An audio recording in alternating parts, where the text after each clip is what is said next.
they're here. Natasha's family, our band, just everyone, and you, and all the people who loved him. Now, only a few months ago, just a few miles from where we stand today, Bob and I played our last shows together.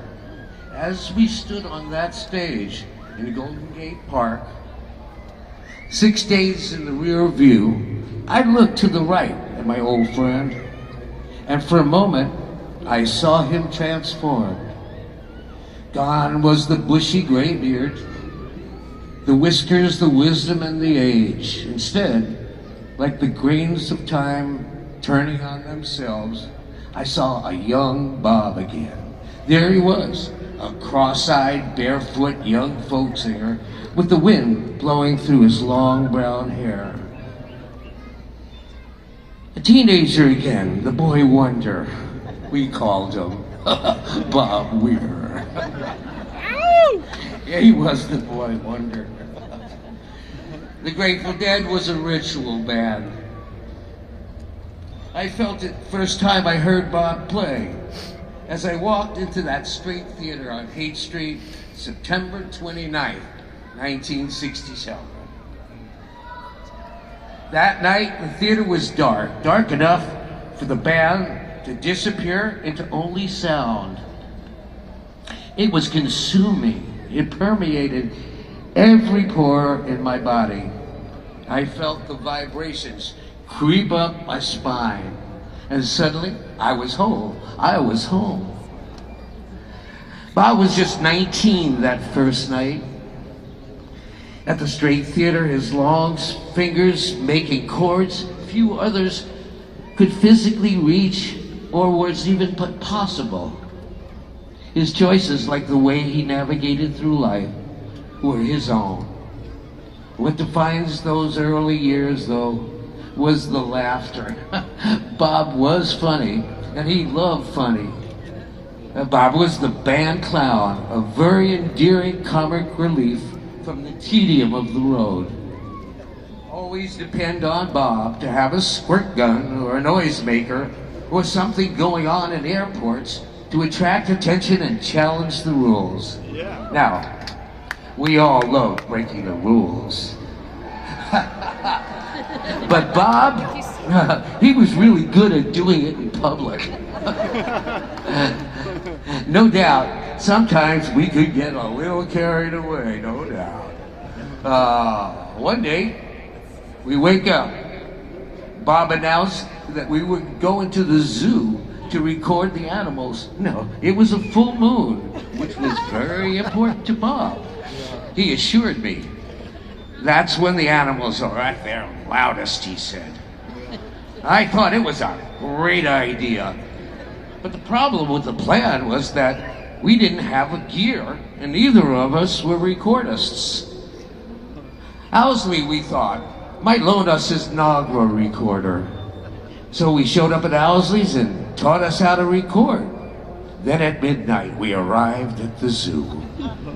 But as we climbed the gate, we got entangled in the mic lines. We hung there from the wires on the inside of the fence and laughed so hard that the guards came, shining their lights, grabbing us down. Now, not knowing what to do with us, they let us go.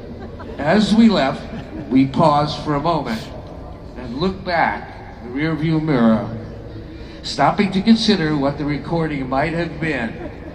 But we found the zoo was totally silent, not a sound. That was perfect, Bob.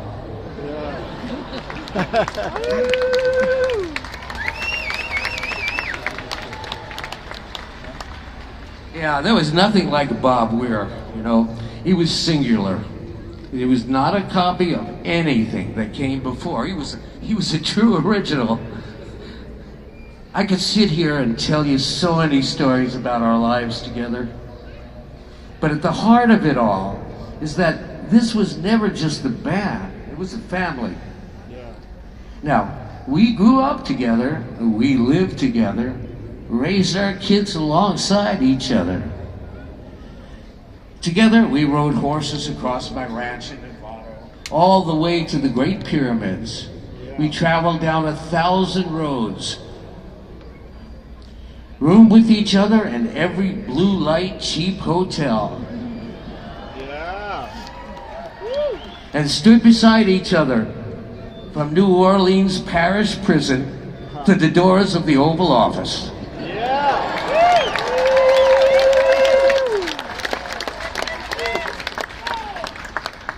As he grew older, Bobby fully embodied the role of troubadour, but also became an incredible family man.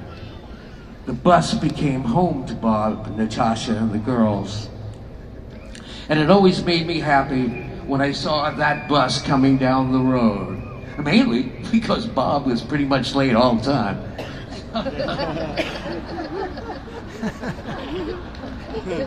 He was charmingly late, let's put it that way.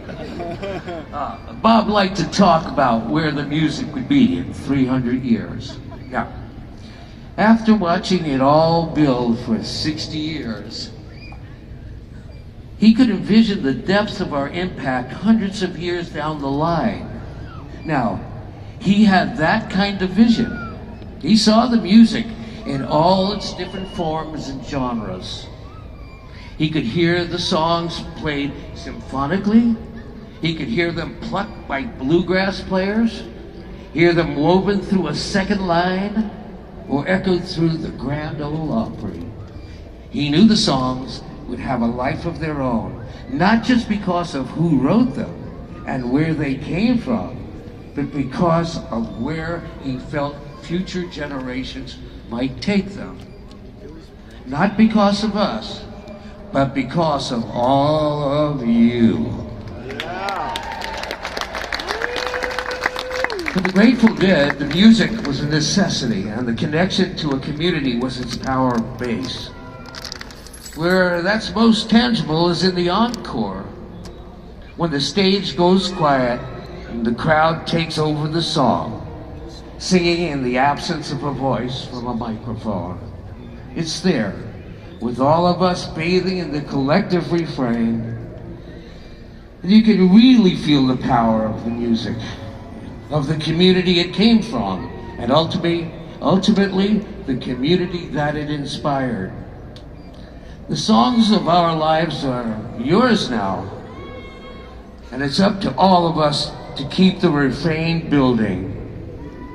Love is real, not fade away. I need some help up here.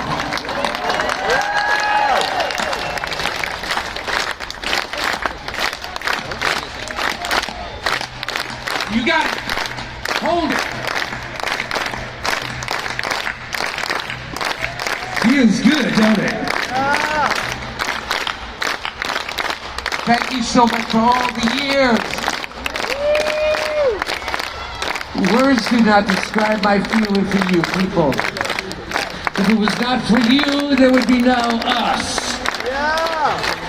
Be sure of that. Hold it tight. See you around.